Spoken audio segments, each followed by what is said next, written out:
Welcome, everybody. This is the Greenhouse Gas Regulatory Review session. So, obviously, if you're in the wrong room, now's the time to leave. No? Okay, very good. So, my name is Navraj Singh from the University of Edinburgh, and with the panel, we will be talking about regulation. And we have a mix of academics from CORE and from the demonstrators, and also from government and regulators. So we have, hopefully, all the expertise that is required. So this is the panel. So we have, where are we? Mark from the Environment Agency, Colin, Snape, who you might have heard from earlier today from the Biochar Demonstrator, Chris from NetZeroPlus, Clive from Natural Resources Wales, and sitting in front of me is Marsaili van Looy from the University of Edinburgh from our law school, and myself. Right, so the legal team at CORE, we've been working on GGR regulation and different aspects of GGRs for 4 years or so. One of the things that we said at the beginning of the planning of the bid process for CORE was that the hub was not about more research papers. So naturally what we've done is mainly write research papers. And you'll see that some of those papers are on issues such as liability for removals. There's been a lot of work on the European CRCF certification process. We've done some more conceptual work, work on biochar and so on. So it's all been, we've been lighting on what we think are some of the key issues within GGR regulation. But one of the features of GGR regulation in the UK, but actually everywhere, is that it's a difficult area to work in. So I'm calling this, given where we are today, I'm calling this less Savile Row, more TK Maxx. So what we don't have are bespoke, carefully tailored, beautifully made regulatory regimes. What we're dealing with here are a series of legacy regimes designed for another purpose. So for the purposes of project developers and operators and regulators, and lawyers, it's very much like rummaging around on a clothes rack looking for something that fits. So it's a tricky process. And as lawyers, the basic problem is that there's an absence of the normal sorts of legal data we use. So as lawyers, we read cases and work with statutes. There are common legal commentaries on particular areas. None of that obtains in this case. And if you look for these materials, you won't find them. So how do we acquire data? So the primary mechanism for acquiring data for the piece of work that we're about to discuss has been through stakeholder interviewing. So we have been engaging with stakeholders across the demonstrators, across industry, across regulators and beyond, to try to understand what they understand. So it's been a jigsaw puzzle-like. And one of the things that we've noticed is how willing people are to engage. There's a real sense across the community, however so defined, that this is something that needs to be done, which has made our life a lot easier. So the product is this. So this is the regulatory review. It was published this morning at 9 o'clock. I'm sure you were all waiting for it. It is 199 pages of legal goodness. I can say with absolute confidence, it's the best thing on the subject. Naturally, it's almost the only thing on the subject. But it contains a series of analyses of the major legal regimes across GGR, across the territories of the 4 jurisdictions of the United Kingdom, with foci on the main GGR technologies. So most of the work on this was done by Marsaili. So what I'm going to do now is hand over to Marsaili, who's going to give us a proper introduction to the report. Then what we'll do is have a discussion amongst the panelists on some of the key issues, and then Q&A. Okay, so you can either put your hand up or you can ask questions via the app. I don't really mind which, but I would say that there's a much stronger chance of you having your question answered if you put your hand up. I'll pass over to Marsaili. Thank you. Thank you very much for setting the scene. So, yes, so just to give a kind of overview of the research design of the reports. So it was primarily based on 31 stakeholder interviews. So that's across developers, regulators, governments, and the research community. And that's across all 4 nations. And that's really, the interviews and the products of those is really what formed the backbone of the report. So we got some absolutely invaluable insights from industry, despite a lot of people saying, you know, I'm not a legal specialist, because the findings were all substantial practical understanding of how the law works within industry and these people's day-to-day lives in GGRs. And it really formed this functional legal knowledge, and it created this operations focus in the report. And that allowed us to identify some of the shortcomings in the existing law and kind of gap identification. So the way I like to think of the problems and the findings that we have is a bit like a pyramid. So at the very, very top, we have these kind of really niche GGR-specific or pathway-specific legal problems, which maybe only affect a couple of operators. And then as you go down the pyramids, you get to the central section, so UK-wide findings, which only apply to select GGRs, or jurisdiction-specific findings, which affect all GGRs. And then at the very bottom, you've got these problems which are common to all 4 jurisdictions and all GGRs. So obviously in the time given, we've only got a little snapshot of what's in the report, but to start off with that top section of the pyramid, the GGR specific, I've picked DACs as an example here. So for the interviews with industry, we went through the life cycle of a kind of standard project or the specific pathway that the industry interviewee uses. And we talked through kind of systematically from start to finish all of the different types of law that are applicable at those stages and where the sticking points are, just to do that full sweep. So to give a very, very small example, so, you know, planning and permitting, applies to across the value chain, things like waste, energy, CCS, which although isn't a kind of legal area in itself, I'll get onto that in a second, and different usage pathways like construction law. So just to pick a few of those out, so planning and permitting is a headline topic for a lot of projects, and it's absolutely crucial for DACs. So there are kind of gaps in the permitting regime across the UK in each of the jurisdictions for the capture of atmospheric CO2. So we've got permitting for fossil CO2, for biogenic through bioenergy, but for atmospheric CO2, we don't have the specific permitting requirement in place. So that's something that Scotland, I think, were first quick off the mark with that. So they have looked at plugging that gap, and it's just down to the rest of the UK jurisdictions to follow suit. And then industry picked up on the point that we have some disproportionate permitting. So, for example, noise assessments, you might be subject to a full commercial assessment for noise when you've only got a small pilot project, and so it's not always proportionate.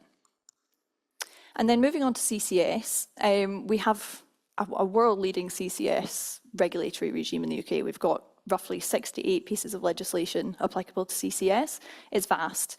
And so it forms this really good basis, this really good foundation for GGRs that are based on CCS or have a CCS element to it.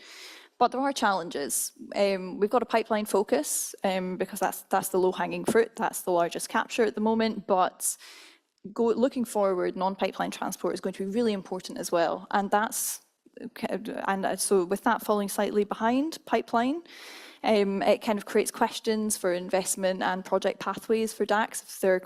If they're part of dispersed industry or if they're an isolated facility, how are they going to store that CO2? So they may then look for a usage pathway instead. And so I've picked construction as an example here. it might be food and drink sector that the CO2 usage goes to. However, that's quite well established. Quite a few pathways do that. However, construction is a bit of a different matter. So as you would imagine, construction is a very rigorous, very tight regulatory regime for obvious reasons, health and safety. But that means that you have a very risk-averse market and very standardized processes. So that means that it's quite a hard market to tap into because you've got these very established supply chains. And so then if you're trying to kind of break into that with a new product, there's not currently a carrot or a stick in place to incentivize that. If you look to countries like Denmark, they've got it in legislation now that they've got limits to the embodied carbon that can be present in new builds. So the UK government is doing research into something similar, or the CO2 presence in embodied carbon. So we'll see where that goes. So moving up into the next level of the pyramid, moving down actually into the kind of central legal areas that bridge lots of GGRs. So planning and permitting is crucial for all engineered GGRs. Everything that involves land use change as well.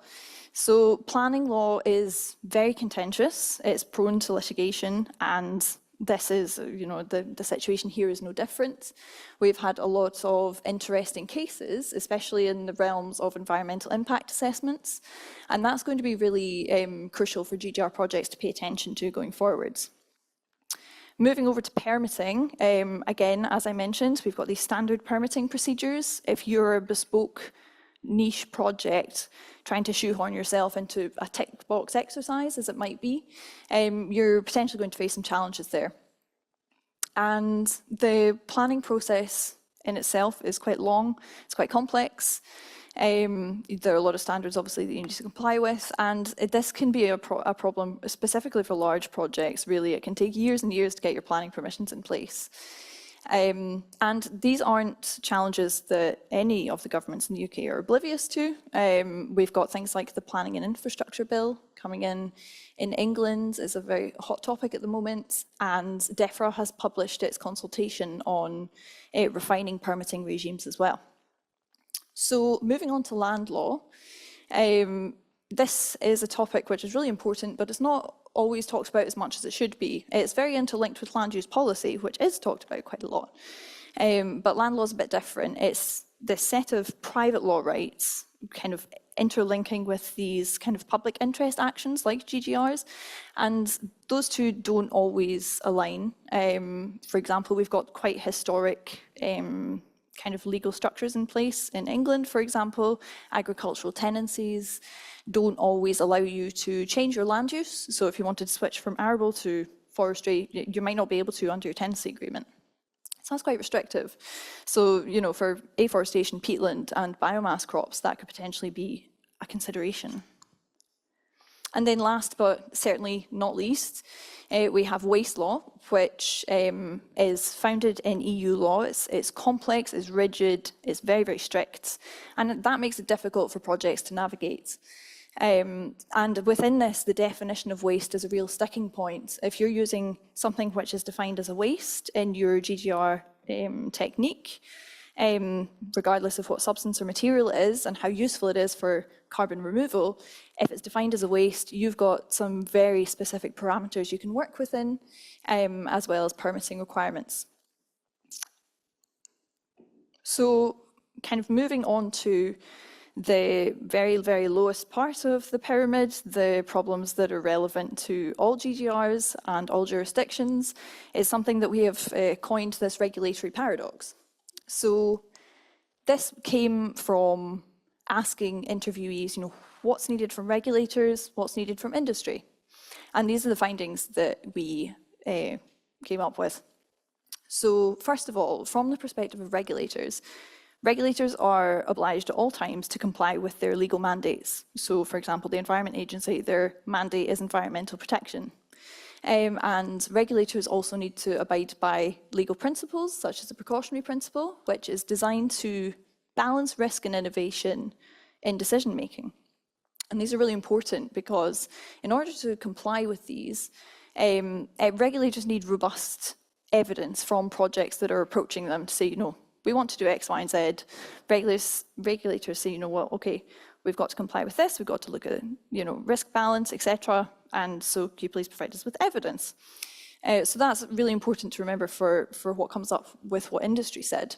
And also, regulators usually won't have governance of a full GGR value chain. It'll be different regulators for different sections. So there needs to be some collaboration there, some knowledge sharing. And that's something that applies also with industry. If industry can get in touch with regulators right at the commencement of their projects and say, you know, here's what we're thinking of doing, here's the evidence that we're gathering, it drip feeds the knowledge to regulators. It allows them to kind of build their understanding in tandem, so that when industry is getting in touch with regulators at the point of need, regulators aren't all of a sudden trying to scramble to try and understand this new technology and how it works. So it's a time and cost factor. And so moving over to industry, and this is what makes it this kind of paradoxical loop, is that industry doesn't necessarily have the ability to scale or provide evidence without that regulatory support. And obviously you can't provide the regulatory support without having evidence. So it kind of creates this loop. And industry also struggle with regulatory clarity, as is pretty obvious from everything I've been discussing, even though it's only tip of the iceberg of the report. Regulation is not always clear and it can be complex. And this is a particular problem for small projects who don't have in-house legal teams or kind of endless budgets for very, very expensive lawyers. So that's a kind of access barrier for them. So we, in interview, discussed these solutions, potential solutions. So regulatory sandboxes is one of those. So that's something that came up recently in the independent CO2RE review, which is a really interesting document if you haven't read it. And it is also something that's been flagged by DEFRA in their latest consultation on permitting. Regulatory sandboxes can be really useful because they provide this slightly more relaxed regulatory environment for an innovation project,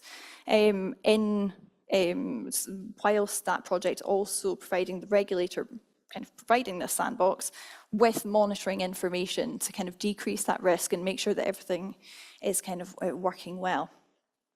And then another point is knowledge sharing, which is something I've touched on already, and evidence accumulation, which isn't always easy for industry. You've got things like IP to consider, commercial sensitivity, competition. So that it really is a bit of a struggle. And then structured coordination is something that interviewees brought up. For example, a steering group or an oversight body to kind of connect industry and regulators. That wouldn't be a new regulator. There wasn't much appetite for that when discussing in interview, which does align with government's current plans to kind of streamline regulatory bodies. So yes, so just to recap, the report is now out and available. The existing legal framework is very piecemeal and complex to navigate, and that is why these interviews were so precious, were so valuable to give that practical experience and outline those legal gaps in a way that desktop research could never have done. And so, yeah, it's really important to remember the kind of, it's not really a hierarchy, but the different tiers of legal challenges that we face, and fixing the problems that we've got at the bottom, those foundational kind of all GGR, all jurisdiction issues will really help. So yes, over to the panel. Thank you very much, Marsaili. That was great. Take a seat. So what I would like to do now is to go across the panel and ask for some of your reflections on what's just been said, but also your experiences from your engagements with GGR and where you see those developing in coming years. So if I could start with Colin. So from the perspective of a GGR Demonstrator project, Biochar, an area which one way or the other is very well regulated in a quantitative sense, if not necessarily qualitatively. Could you tell us about some of your experiences with the regulatory regime?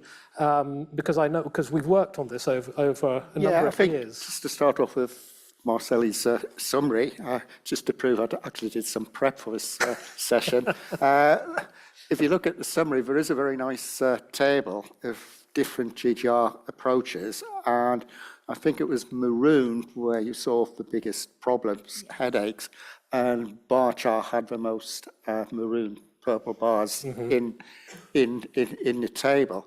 Let me try and take you through how that has arisen. And I, together with Steve Stiffen, the Hub, I wrote a letter to DESNA's DEFRA, pretty much highlighting the key issues in the report, which I think incidentally was well received, and clearly we'll hear later on this afternoon on initial findings to come out of the GGR review. But I think the first thing is around waste classification, and I think it's the whole principle, the whole of the chemical industry works on product specifications, not feedstock preparations.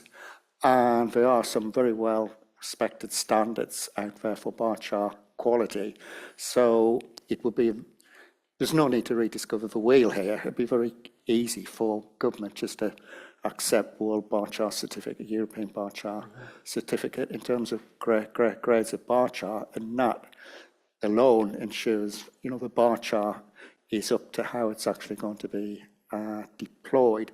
I think a personal experience from having a DESNA's Phase 2 project, and I think Environment Agency are considering this, is for pilot project, I think you've got to give the operators a bit of leeway, a bit of license, just get on, because they are actually providing real information.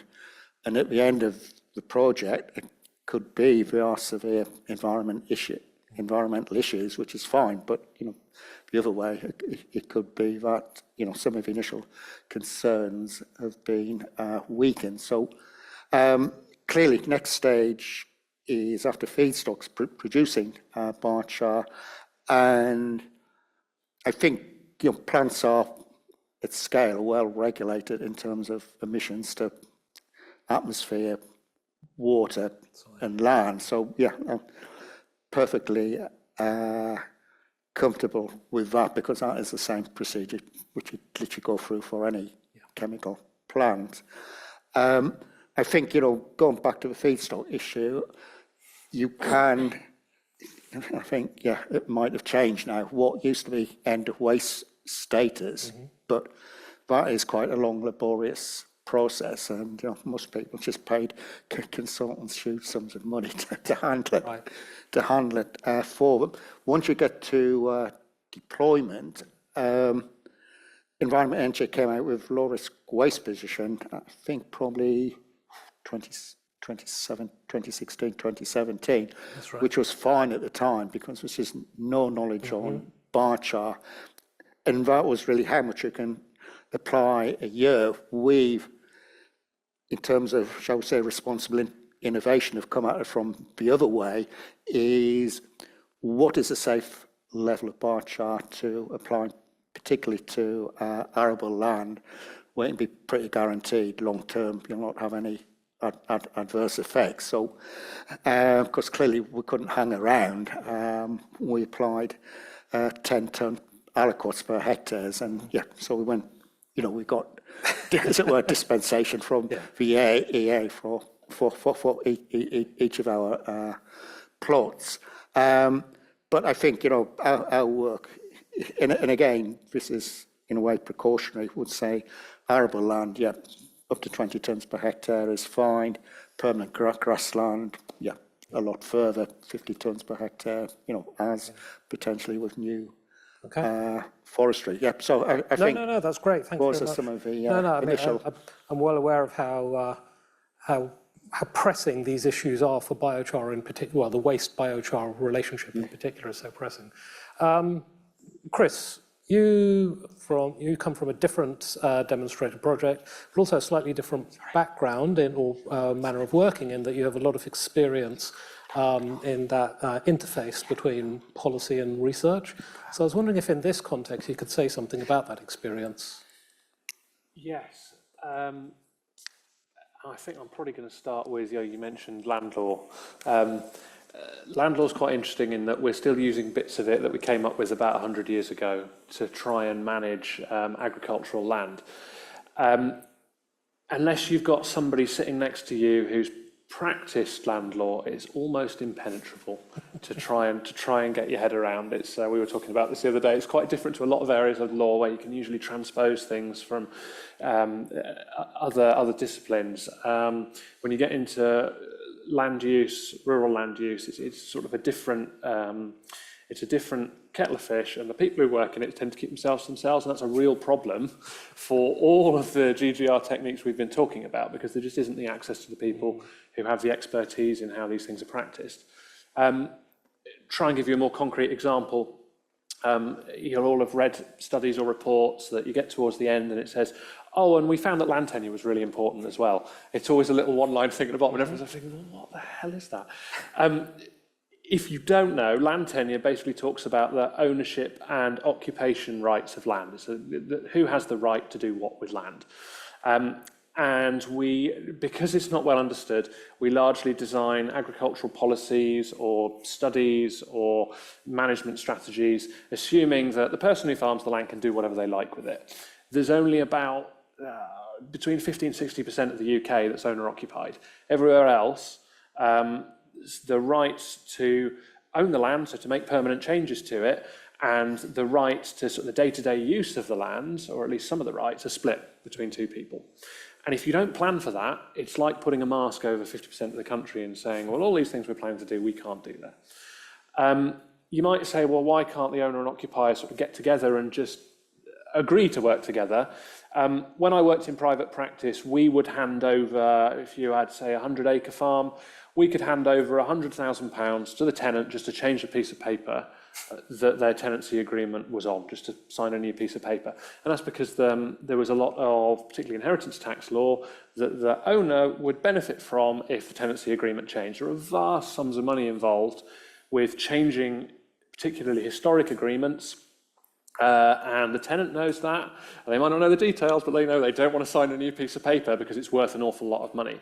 There's interactions with other parts of the legal system as well. You mentioned that some tenancy agreements say that you've got to farm in a particular way. I once came across one that said, you are going to be a dairy farmer. It was signed in 1950-something. It had been inherited by the son of the original farmer. They haven't yet passed it on to their children, but they will be able to, and it's going to be at least 100 years, probably, given the age of the farmers, before the landowner will get that land back to manage themselves. So we're not in a situation where we can just wait for a lot of these things to resolve themselves. We've got to try and design systems to allow GGR techniques to work within this regulatory framework, and it's probably going to mean changing regulation. The only way you can do that is to illustrate why the regulation needs changing, because it's an enormous undertaking for a government in particular to do that. And the only way we can illustrate that it needs to be done is to integrate this regulation into a lot of the work that we're all doing here. And so this is sort of really a plea to say, find yourself a nice, friendly agricultural valuer or rural surveyor, and if you can, start working with them and try and understand what the implications are for whatever it is you're trying to do, because then we can start to make the case as to why we should really concentrate on these sorts of areas. That's great, thank you very much. I particularly like your characterization of land lawyers. I think it's generally accepted within the profession. They're a very strange breed, but just move on from that. Mark, now you come from this at the other end of the telescope as a regulator at the Environment Agency. How do these sorts of issues chime from your perspective? Yeah, so thank you firstly for inviting me to the panel. Also, congratulations on a really good report. Very thorough and yeah, good piece of work. Before I reflect on that, I'd just like to also just take issue with being called TK Maxx. I kind of think nothing wrong with TK Maxx. We probably think of ourselves as a little bit more like John Lewis, I think, but maybe not Savile Row. Yeah. Maybe in between. So I'm going to take a little bit of a step back from the other two comments and just maybe briefly describe the role of our agency in the GGR space. And then maybe we can come on to some of the more specifics. So for those of you who don't know, so the Environment Agency is the environmental regulator for England. We're an integrated regulator. So we look after land, water and air, but we also have a big role, I guess, in kind of enabling the net zero transition. We don't actually have duties around net zero. We do have duties on kind of protecting the environment in the context of sustainable development. And I guess we would interpret sustainable development in today's context as, both protecting the environment, but also ensuring that we deliver on net zero. So, we definitely see ourselves as part of the solution. We're here to enable government deliver its net zero targets. We're here to help industry deploy net zero technologies, whichever they may be, and we're technology neutral as an organisation to do that. We regulate a huge range of different industries and sectors, so nuclear, waste sector, CCUS, the waste sector, the mining sector, you name it. So big manufacturing, heavy industry. But I guess in the GGR space, what we are seeing is, I guess, a new and emerging sector trying to break into a market and to deploy its technology, into the environment in a way that is perhaps not well understood. And I think one of the common things that we experience as a regulator is that regulation is very good at looking backwards. So, regulation is very good at operating or managing, say, an energy from waste plant or an oil refinery. These are things that we've lived with in our communities, in our places for, generations now. These are new technologies, and as such, they're not understood. So programs like the GGR program here is really key in helping kind of bring in kind of new information for us as a regulator about how we, manage emissions to air, land or water or waste streams coming from these technologies. But, for us as a regulator, these are still novel technologies. And, as such, we have to treat them as novel technologies. It's not kind of business as usual. And I guess we do that in maybe, can I just say, three quick ways. So the first is we are, as you heard from the presentation, we deliver environmental permits. So a bit like planning legislation, if you want to do something in the environment and it falls within the regulations, you either have to apply for planning permission. So can I deploy, can I build this house or this, bit of kit, whatever it is, in this place? But you also need to apply for an environmental permit. And an environmental permit, put simply, is a mechanism that controls, if you like, the processes that happen within that space. So land use planning helps define what goes where. Permitting kind of defines what goes in or out of that operation once it's there. So we issue environmental permits. Most GGR technologies, many GGR technologies will need some kind of environmental permit. The second way we work on GGRs is we're also the administrator for the UK Emissions Trading Scheme. So we do a lot of work with DESNZ. And obviously, as you heard previously, DESNZ want to bring GGRs into the ETS by 2029. Until I heard the speaker in the last panel talking about bringing biochar into the India panel, I thought the UK was going to do the world first. So it seems like we're on a bit of a race with India to kind of do this as a world first. But there's a huge amount of work in terms of 2029 seems like a long way away, but it's really not. So we provide advice and guidance into DESNZ about how the ETS will be changed, need to be changed, what are the kind of monitoring standards that will be needed to make sure that the ETS, the compliance regime is solid around that.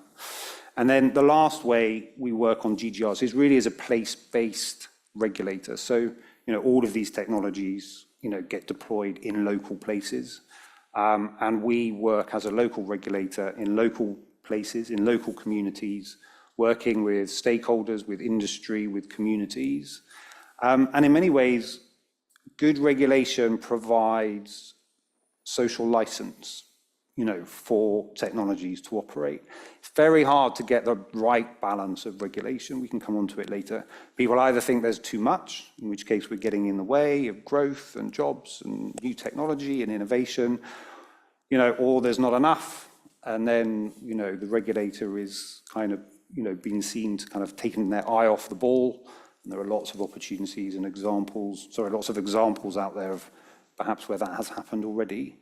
Really just to sum up, I suppose, we are here as, I guess, a kind of an agency of government. We are here to help enable the net zero transition, but we want a net zero transition that is kind of sustainable.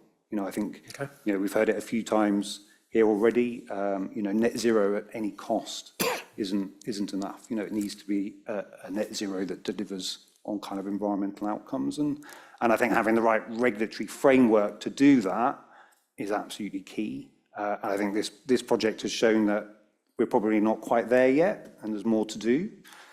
We kind of knew that already. But kind of how we amend the existing regulatory framework to enable this sector to grow is going to be a critical question in the next few years, I think. Okay, thank you very much, Mark. No worries. Clive, last but absolutely not least, couple of things for you.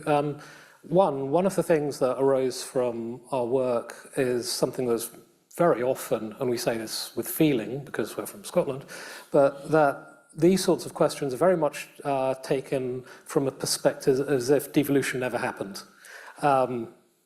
Quite obviously, there are different approaches and different concerns and considerations across the UK. A lot of commonality naturally, but a lot of divergence as well, productive divergence.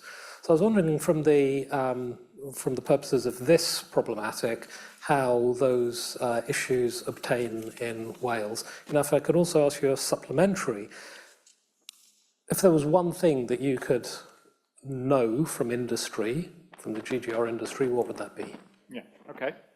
I'm not going to repeat anything that Mark said. But you mentioned devolution, and devolution has been, I've seen over the last 20 years how environmental regulation and environmental policy has diverged across the nations.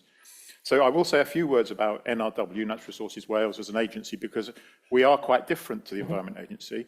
We actually have all of the functions, well, I think most, if not all of the functions of the Environment Agency, although obviously you deal with the UK ETS, for example, for the UK.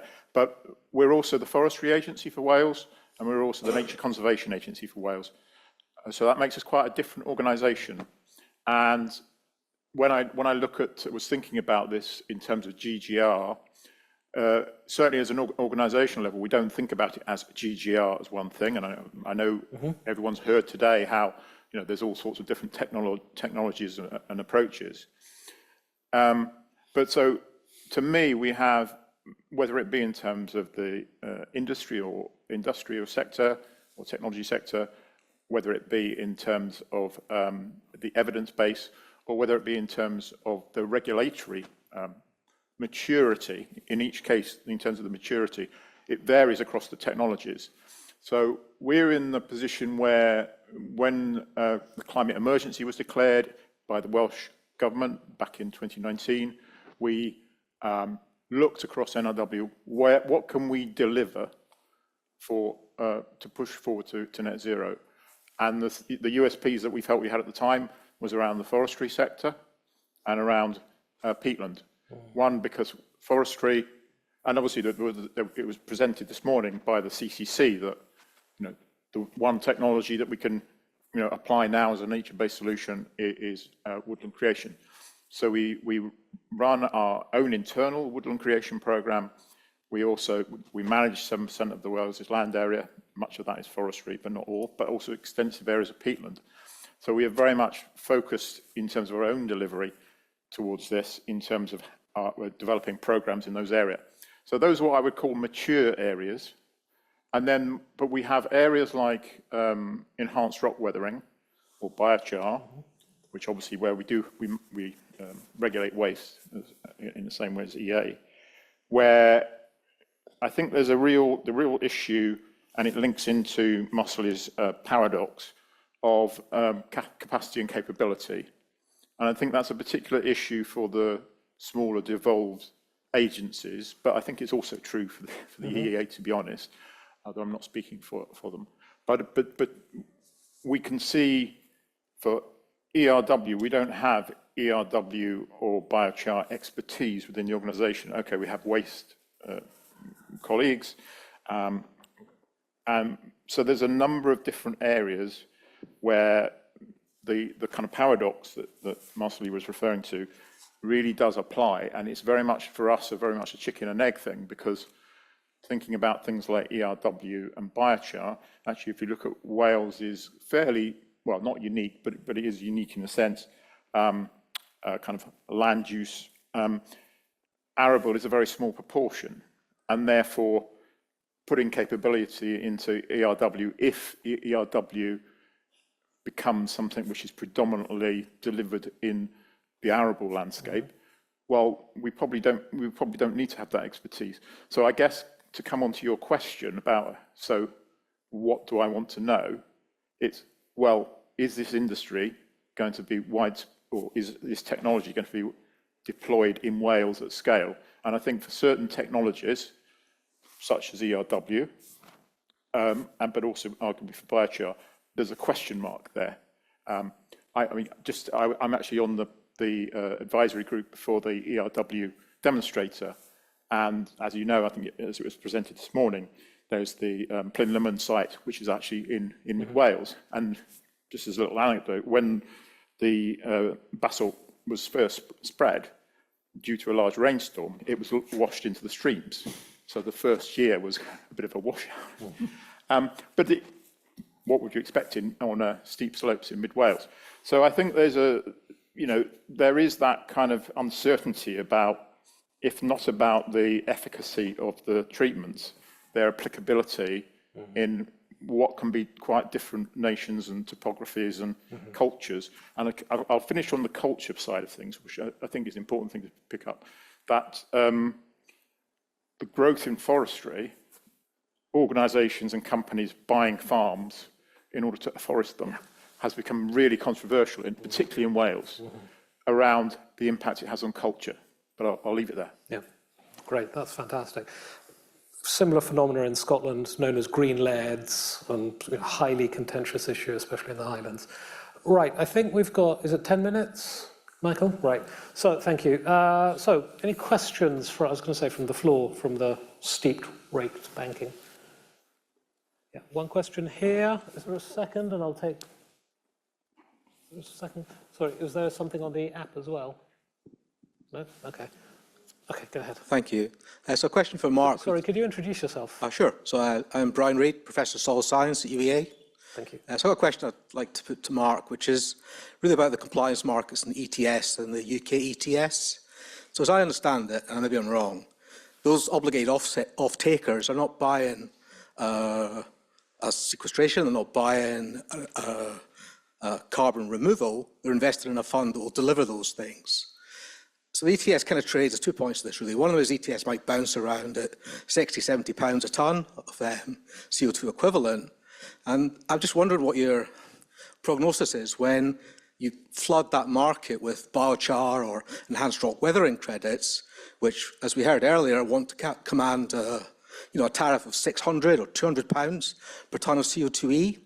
And then what happens to the volume and dilution within those markets when all those what were voluntary offsets are now in a compliance market? I'm sure there's a dynamic around the pricing. In addition to that, there's also going to be a dynamic around the off-takers who now have a choice. It's a bit like the energy markets when they say, I'd actually genuinely like to buy a removal rather than pay some money into a fund for a better future. So you're not going to like my answer because I think my answer is it's very complicated. And hence why I was kind of slightly wide-eyed when I said, 2029 is not very far away. I think you're right on everything that you just said.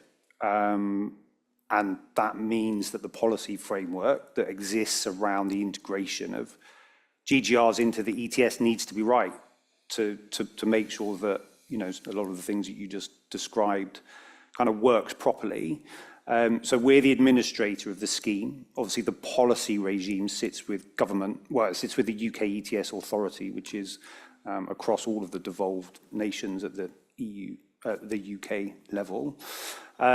We obviously advise on how the registry and the scheme then works within that policy context. But I don't have an answer. I genuinely don't have an answer to you. You know, we are literally starting the work. You know, what DESNE's published in the summer, you know, their intent to do this. It's you know, we're literally beginning to form the first working groups, you know, across the devolved nations and with them to work this out. So it's an incredibly tight timetable. But I think, you know, we're up to the challenge. But yeah, that's as much as I can say, I'm afraid. Sorry. There's another question up there, and then Chris. Well, we can take three if you wanted. We could. Are you sure? Okay.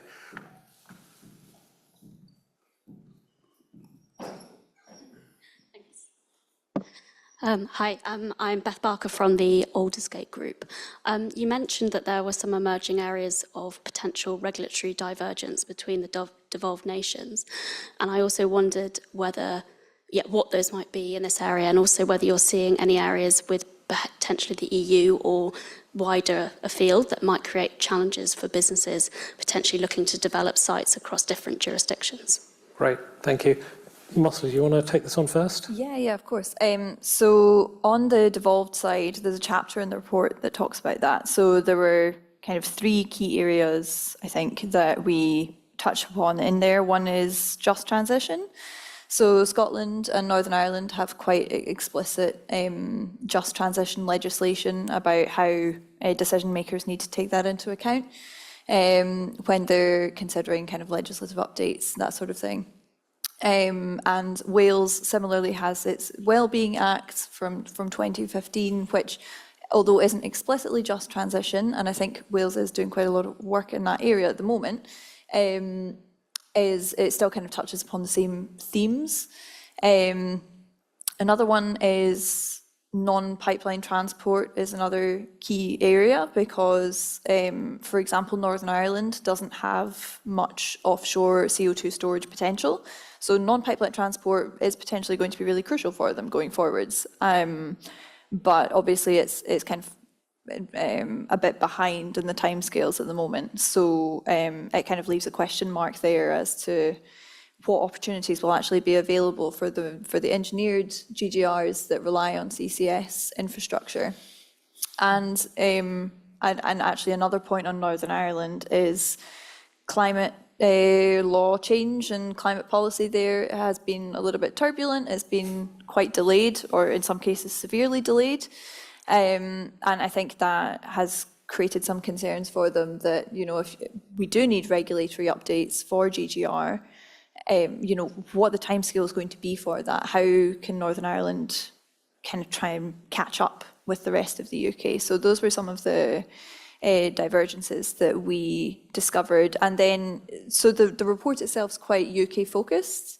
There were certain elements of EU law that were taken into account. Obviously, waste law is fundamentally based in EU, so our waste codes, our waste hierarchy, you know, kind of reduce, recycle, and all of that is all entrenched in EU law that we've assimilated. And then that raises the question of, well, how do we actually update it? Because it's quite a daunting task to approach updating EU waste law.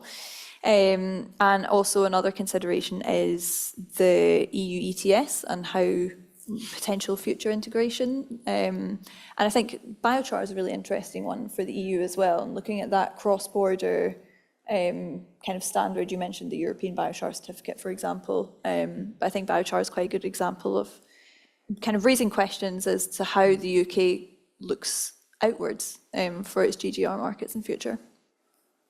Okay, thank you. Chris.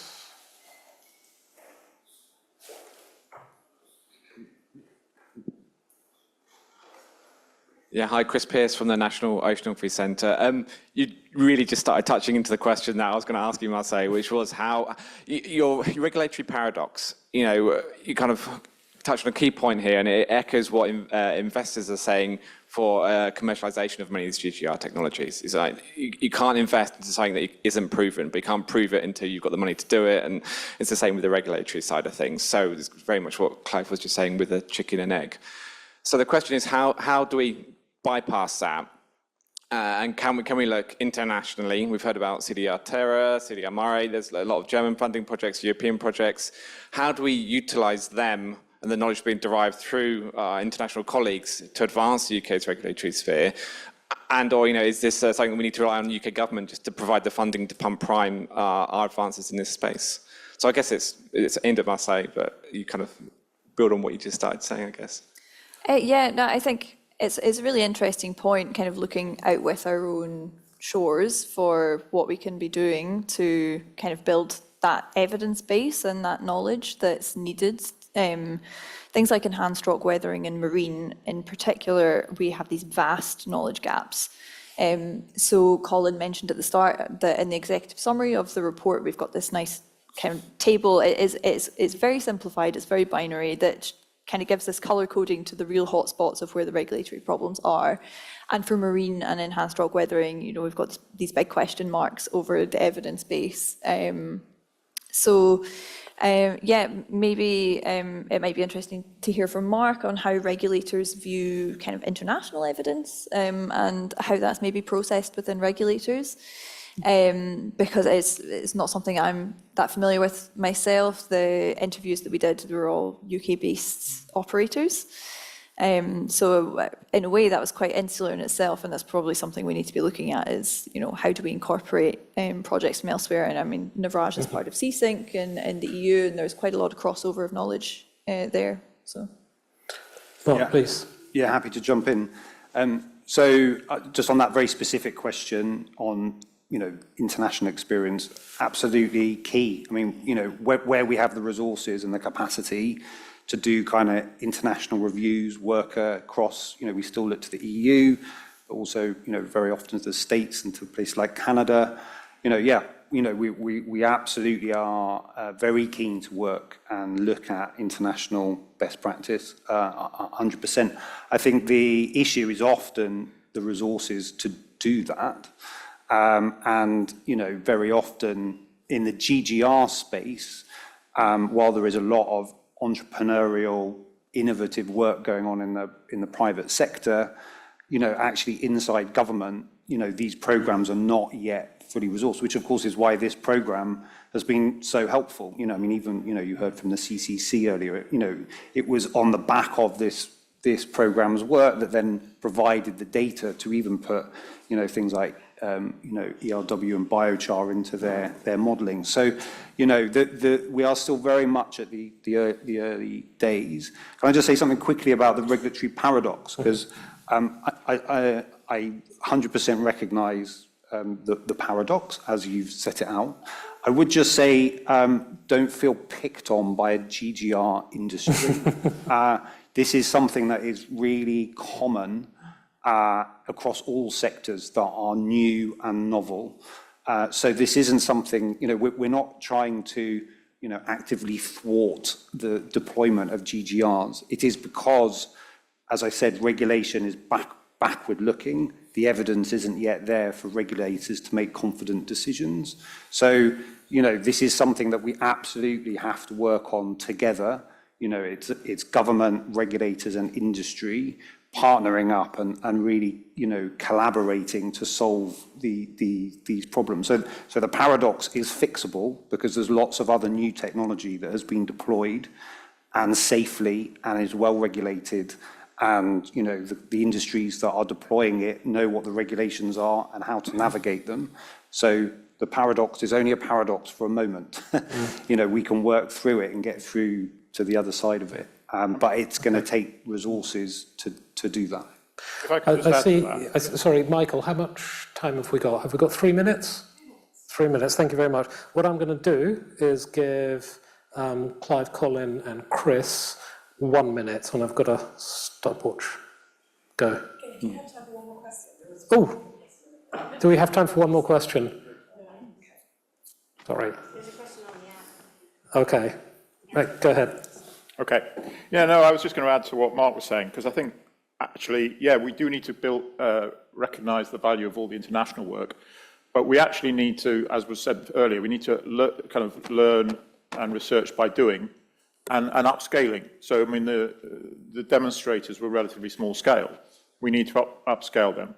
And it's not just a matter of upscaling them to enable, regulation to be developed. It's also, as we heard earlier, that, in terms of from a market's perspective, they need the businesses and industries need to understand the level of risk and the efficacy in a UK context. And linking back to the example I used earlier in relation to the Welsh uplands, it might be something that's very effective in the east of England, but not in large parts of Wales. So I do think while we should look to internationally, we do really need to focus on having good examples which are in the UK.